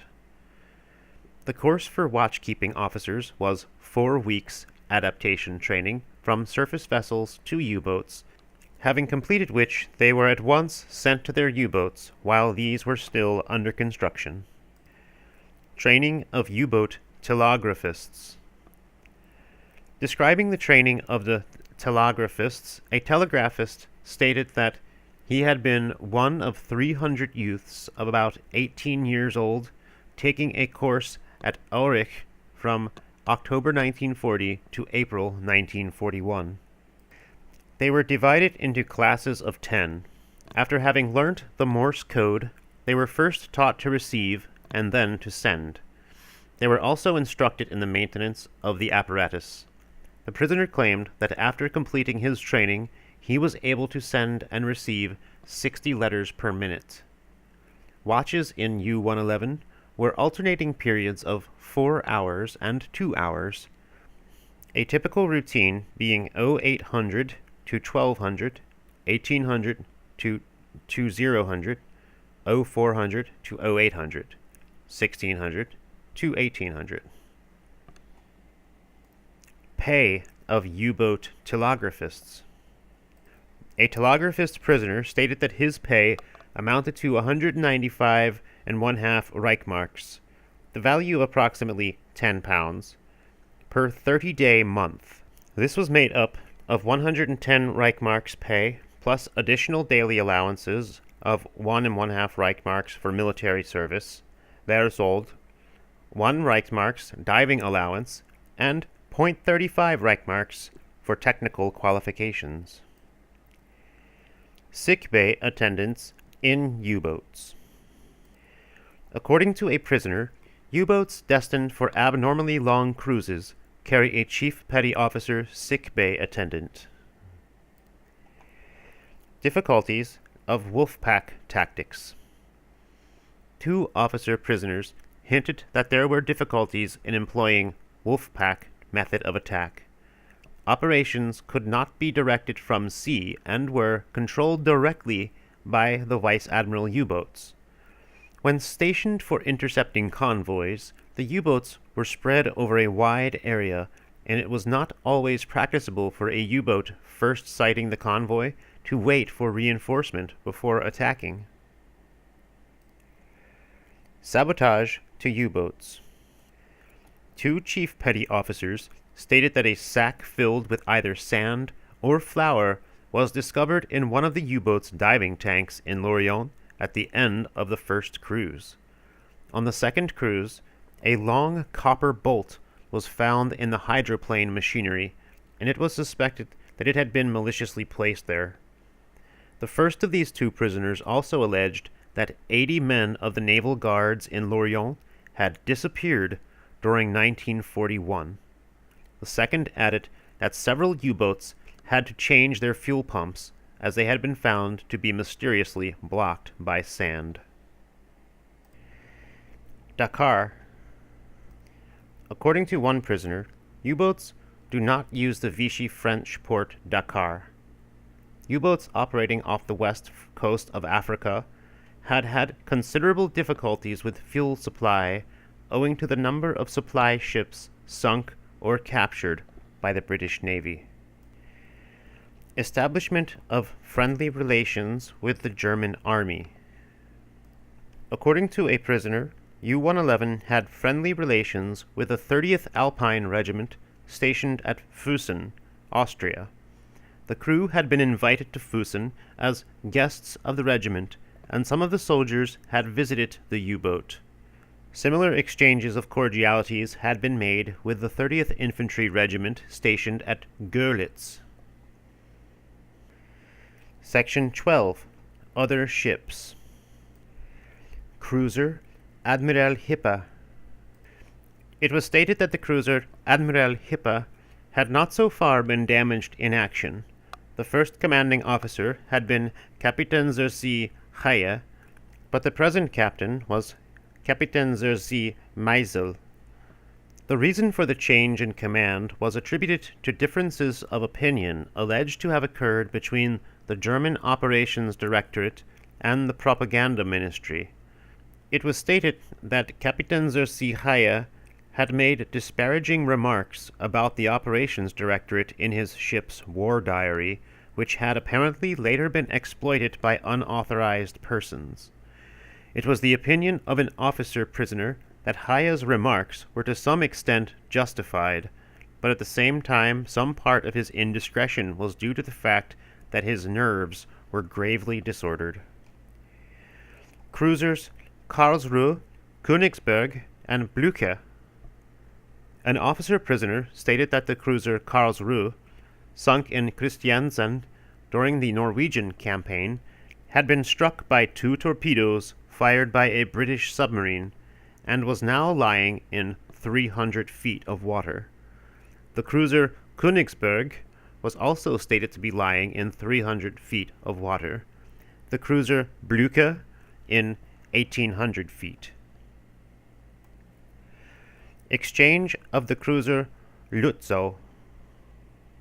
One prisoner alleged that before the Russo-German hostilities, Germany had agreed with Russia to exchange the cruiser Lützow for 12 U-boats.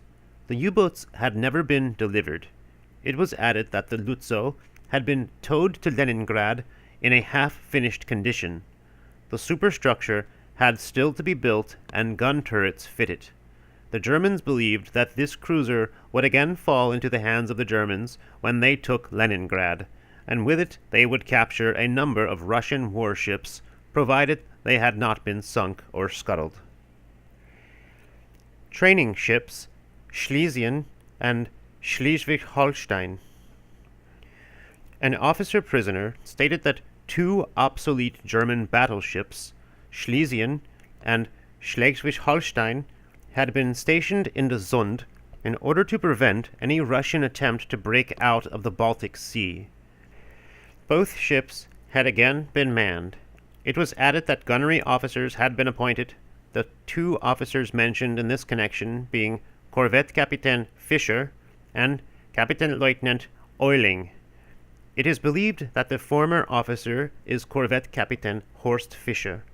It was stated that the two ships were lying in 30 feet of water so that they could not sink far. The prisoner thought that either might easily blow up if hit by a shell or torpedo, owing to their obsolete design. German E-boats in the Mediterranean. According to one prisoner, losses on the supply line from Italy to Libya had been so heavy that convoys were now being protected by German E-boats. The prisoner described the Italians as a detestable people, both officers and ratings being too chicken-hearted. Gunnery school vessels. An officer stated that two German training ships, apparently used for gunnery exercises, were named Ochs and Drache. These two ships were in commission before the war, and upon them in peacetime, merchant navy officers had been given fortnightly periods of training. SS Bremen. A petty officer stated that when the Bremen was burnt out in Bremerhaven, sabotage was suspected, and the whole crew was arrested. Previously, the interior of the Bremen had been reconstructed to accommodate tasks. Flaps in the sides had been fitted up to enable easy disembarkation during invasion. In another ship, the bow had been readapted to allow it to fall outward, providing a bridge to facilitate landing of tanks and troops. Section 13. General Remarks. Attacking of U.S. ships.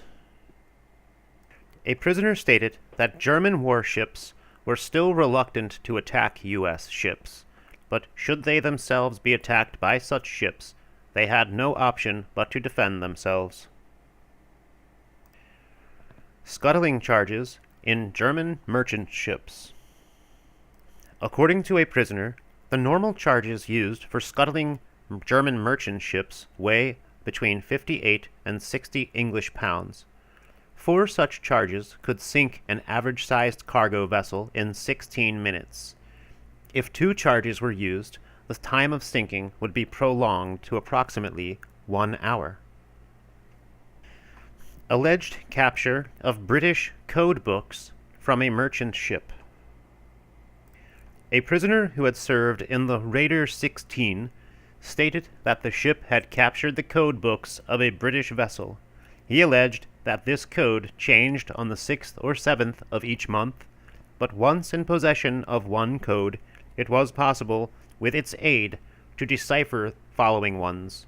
With this code, the Germans were able to pick up Admiralty warnings to British shipping and adapt their tactics accordingly. New German charts. According to one prisoner, the German Admiralty has issued new charts which must be read in conjunction with code books. Bismarck's War Diary. One prisoner stated that at the sinking of the Bismarck, U-73 picked up the battleship's war diary and 2 survivors. It was established by the Interrogation of Survivors of Bismarck that the battleship's war diary was lost in an aircraft which crashed while being catapulted from the disabled ship. It is considered that the allegation of the saving of the war diary may be in the process of being spread in order to give authority to German versions of the sinking of Bismarck. Grand Admiral Raeder. The officer who had been under instruction in U-111 considered that the achievements of the German Navy in this war were chiefly due to the knowledge and perspicacity of Grand Admiral Raeder. Referring to Raeder's part in the decision to attack Norway, prisoner alleged that Raeder had urged this policy might be forestalled by Great Britain, and that then German shipping yards and bases would be lamentably exposed to German bombing attacks. After repeated urging, Hitler finally agreed.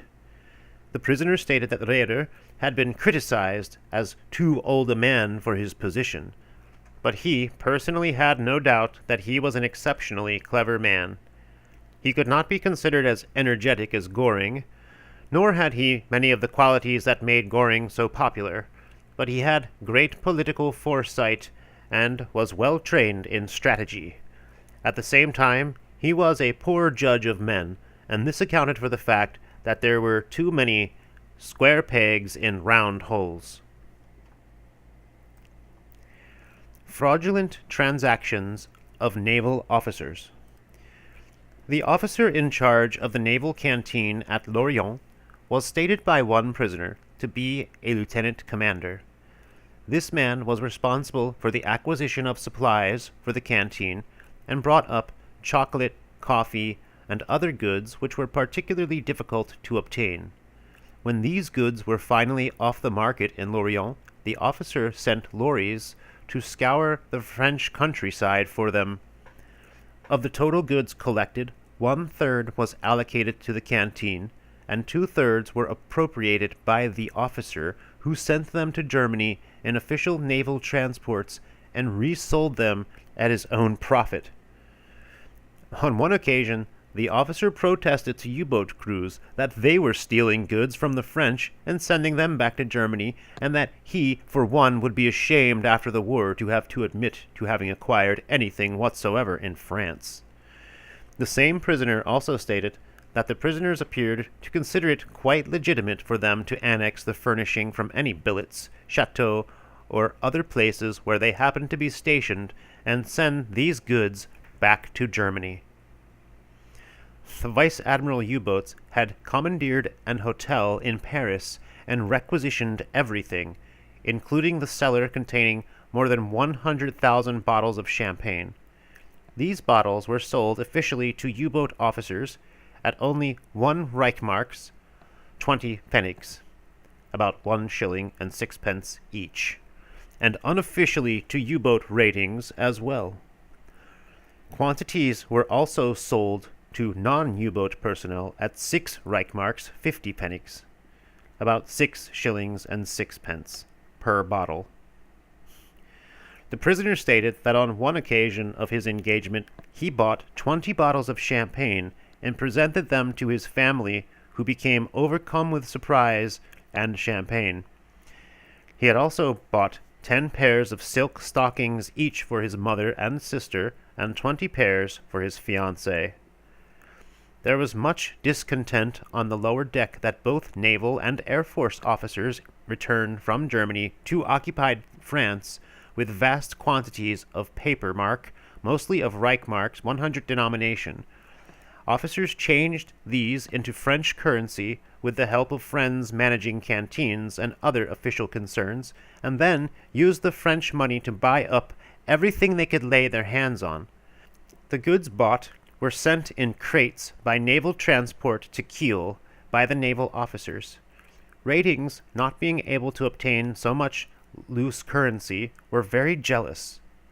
The prisoner added that stocks of many goods were depleted or exhausted in France, especially brandy, butter, coffee, soap, and liqueurs. Silk stockings were now rationed in France, but could be obtained by backdoor methods. German officers had done a roaring trade by buying up enormous quantities of furs in France and sending them back to Germany for resale. Periods of naval service. According to one prisoner, those serving in the German Navy for 2 years become known as professional soldiers. Should they then become petty officers within the next 2.5 years, they are compelled to sign on for a further period of 7.5 years. The petty officer course, which formerly lasted 6 months, now lasts only 12 weeks. New naval penal establishment.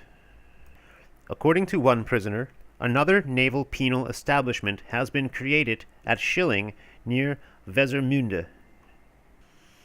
Ill treatment of naval recruits.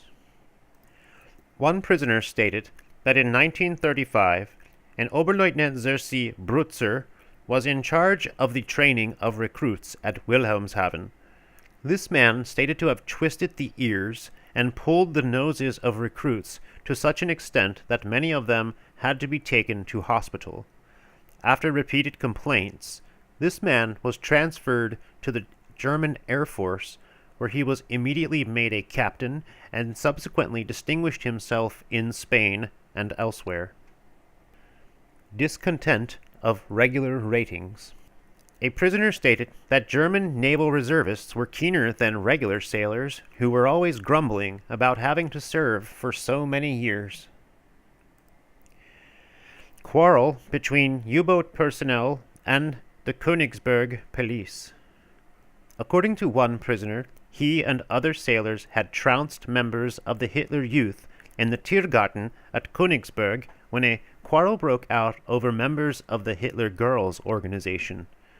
The police belatedly intervened.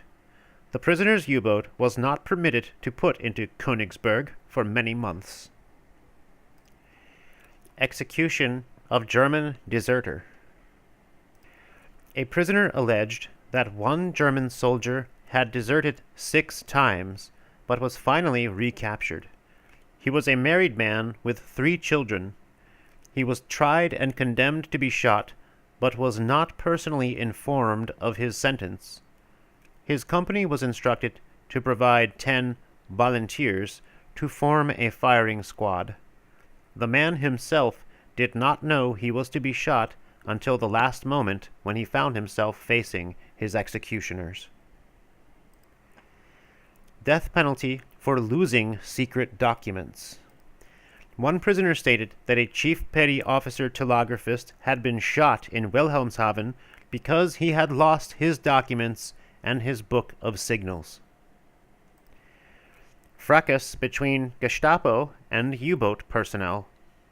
According to one prisoner, the crew of one U-boat had a fist fight with Gestapo agents outside the Café Wolke in Danzig. An officer in the U-boat crew, dressed in civilian clothes, had been jostled by Gestapo agents outside the cafe and had struck out and severely blackened the agent's eye. The crew hastened to the aid of their officer, and there was a short fight which ended when the Gestapo men drew revolvers. The sailors were all arrested and taken to the nearest police station, where there was an inquiry into the incident. The matter was cleared up, and the officer was asked to apologize. This he refused to do. Proceedings were, however, terminated. The prisoner stated that had any man fired a shot, the sailors would have struck him dead. Speaking of decorations, one prisoner stated that besides special badges for U-boat personnel, other badges have now been introduced for those serving in minesweepers and auxiliary cruisers. General Admiral Saalwächter. A prisoner stated that General Admiral Alfred Saalwächter was now in Norway. New rank distinction of Fregattenkapitän, senior commanders. One prisoner alleged that senior commanders of the German Navy wear new rank distinctions. They bear 3 stripes only on their sleeves and can be identified by the stars above the stripes. Invasion exercises in Holland. One chief petty officer prisoner stated that there had been invasion exercises on the Zuiderzee. Because of the lack of naval personnel, barges had been manned by soldiers, and many accidents occurred. Call-up of German women. According to an officer prisoner, a large number of women have been called up in Germany. They were working in the Red Cross, in munitions factories, and in welfare institutions. A very large number of children have been evacuated from North to South Germany. Mistrust of Germans residing abroad. One petty officer prisoner stated that a current saying in the German Navy was, "Save me from the storm and wind, O Lord, and from my countrymen abroad." Opinions on Italians in Africa. It was stated by one prisoner that the Italians in Africa had lost all voice in the proceedings. Entire charge had been taken over by the Germans, who believed that, had they one division in Abyssinia, they could retake that country from the British.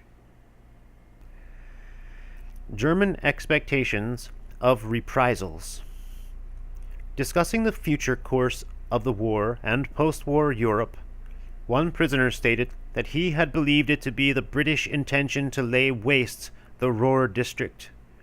Berlin had already suffered heavily. He believed that at the close of the war, Prussia would be divided into 4 districts. An enormous number of Germans would be sterilized, and for this purpose, Great Britain had already mustered and schooled 20,000 doctors. Germany had invited this vicissitude because of the manner in which she had sterilized so many Polish workmen, quite apart from the large number who had been shot. Those who had might on their side could inflict such measures on any nation, including Germany.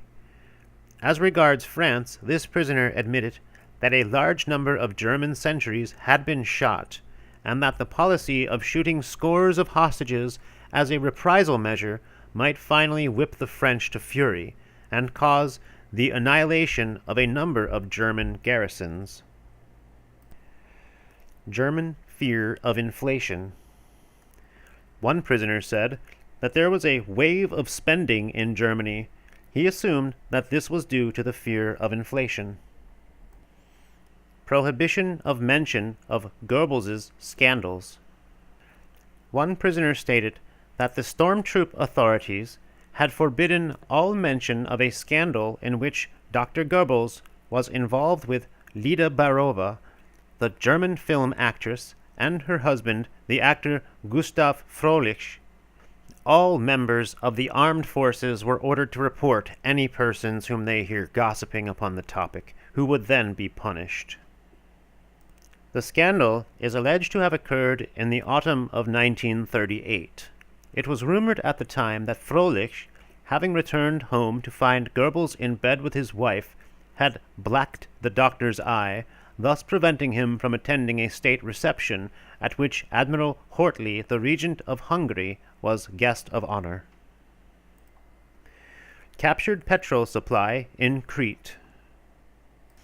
According to one prisoner, the German army, on occupying Crete, discovered a petrol dump which was sufficient to supply the whole German Air Force for 1 month. Shortage of beer, spirits, and cigarettes.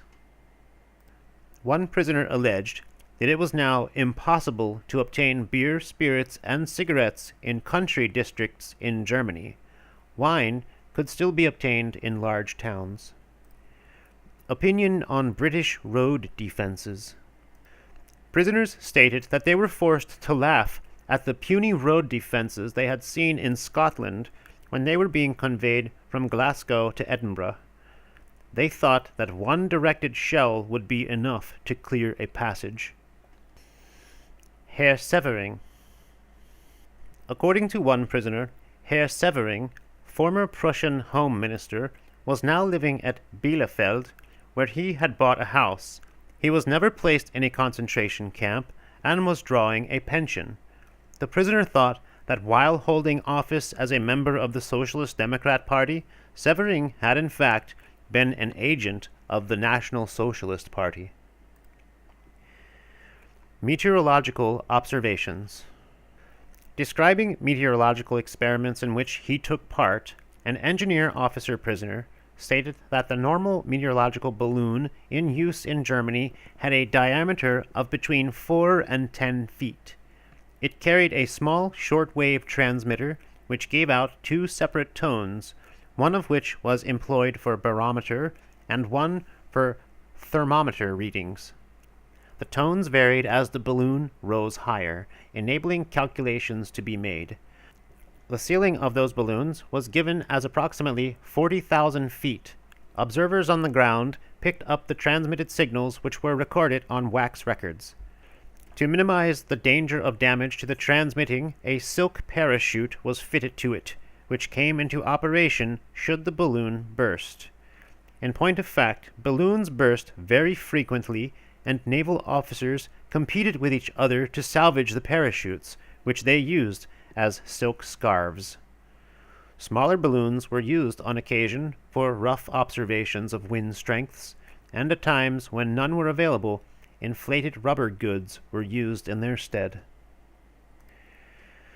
Requisitioning of boats from liners.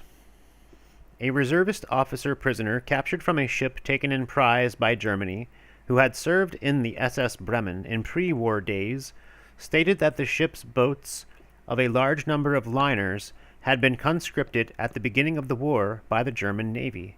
Bremen had provided 38 boats. The prisoner calculated that each boat could carry 140 men, and suggested that a fleet of such boats might be used to land a formidable invasion force. Ex-merchant service officers in German Navy. An officer formerly in the merchant service expressed a wish to remain in the regular German Navy at the end of the war. He had attended a 4-month reserve officers' cadets course at Mervik with 125 other merchant Navy officers. Only 6 men of this number had been granted commissions. He stated that many merchant Navy officers were now serving in the regular German Navy as ratings. One such officer was serving as an ordinary seaman on board Raider 16. His knowledge of navigation was far greater than that of a chief quartermaster first class, and finally, the captain of the Raider had promoted him to the rank of acting quartermaster second class. An officer prisoner of U-111 stated that he also knew a case of an experienced engineer officer who had served in SS Europa, joining the Navy and being given the rating of a stoker. The man had served 28 years at sea. His case was taken up, and finally he was given the rank of acting lieutenant, E. Appendix: List of crew of U-111, listed by name, rank, English equivalent, and age, etc. Survivors: officers 2, petty officers 17, men 25, total 44. Followed by a list of those who did not survive: officers 3, men 5, totaling 8. Total crew: officers 5, chief and petty officers 17, men 30. Total 52.